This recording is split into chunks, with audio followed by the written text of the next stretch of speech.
توبہ کی قبولیت سے کبھی مایوس نہیں ہونا چاہیے، چاہے کیسے ہی بڑے بڑے گناہ ہو گئے ہوں، توبہ سے اپنے نفس کو پاک کرنا چاہیے اور اللہ سے پر امید رہنا چاہیے۔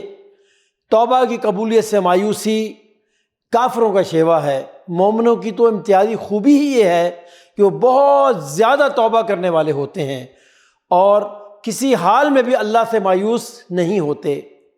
گناہوں کی زیادتی سے گھبرا کر مایوسی میں مبتلا ہونا اور توبہ کی قبولیت سے نا امید ہونا، یہ ذہن کی تباہ کن گمراہی ہے۔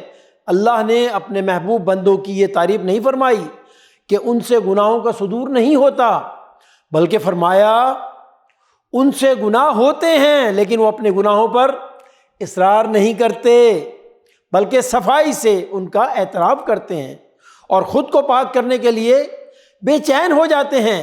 قرآن پاک میں سورہ آل عمران میں ارشاد باری تعالیٰ ہے، اور اگر کبھی ان سے کوئی فحش کام سرزد ہو جاتا ہے یا وہ اپنے اوپر کبھی زیادتی کر بیٹھتے ہیں تو فوراً انہیں اللہ یاد آ جاتا ہے اور اس سے اپنے گناہوں کی معافی چاہتے ہیں۔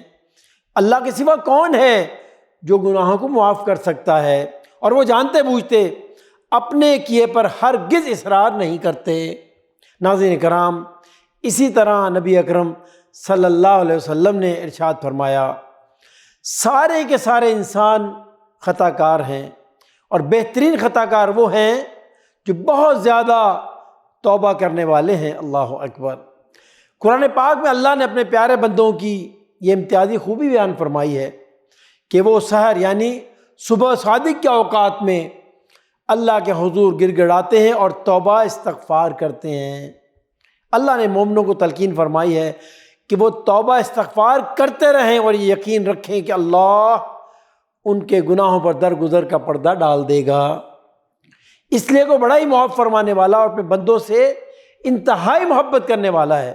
ناظرین کرام، اللہ کی رحمت سے ہمیشہ پر امید رہنا چاہیے اور یہ یقین رکھنا چاہیے کہ میرے گناہ خواہ کتنے ہی زیادہ ہوں، اللہ کی رحمت اس سے کہیں زیادہ وسیع ہے۔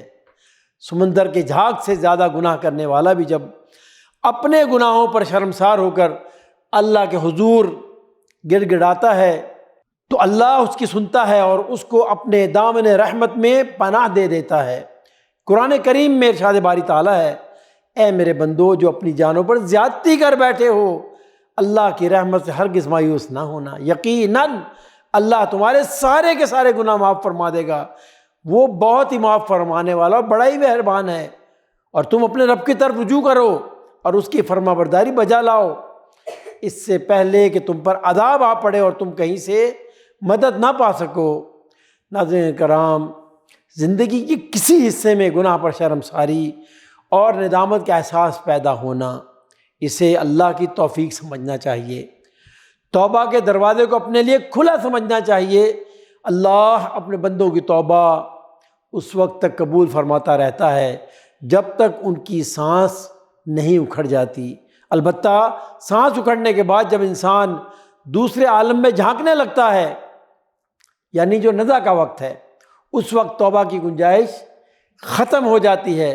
نبی اکرم صلی اللہ علیہ وسلم کا ارشاد مبارک ہے، اللہ اپنے بندوں کی توبہ قبول کرتا ہے مگر سانس اکھڑنے سے پہلے پہلے۔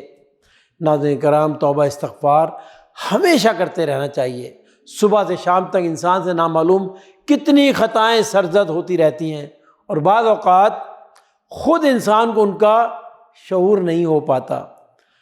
یہ کبھی نہیں سوچنا چاہیے کہ کوئی بڑا گناہ ہو جانے پر ہی توبہ کی ضرورت پڑے گی۔ انسان ہر وقت توبہ استغفار کا محتاج ہے اور قدم قدم پر اس سے کوتاہیاں ہوتی رہتی ہیں۔ خود نبی اکرم صلی اللہ علیہ وسلم دن میں 70 بار اور 100 بار توبہ استغفار فرماتے تھے۔ اگر ہمارے نبی توبہ استغفار کا اتنا زیادہ اہتمام فرماتے تھے تو ہمیں اس بات کو سوچنا چاہیے، ہمیں اس کا کتنا زیادہ اہتمام کرنا چاہیے۔ اللہ رب العالمین کی بارگاہ میں دعا ہے کہ اللہ تعالی ہمیں سچی توبہ کرنے کی توفیق عطا فرمائے اور جو سابقہ گناہ ہیں ان کو معاف فرمائے۔ آمین یا رب العالمین۔ وصلی اللہ علی نبینا محمد۔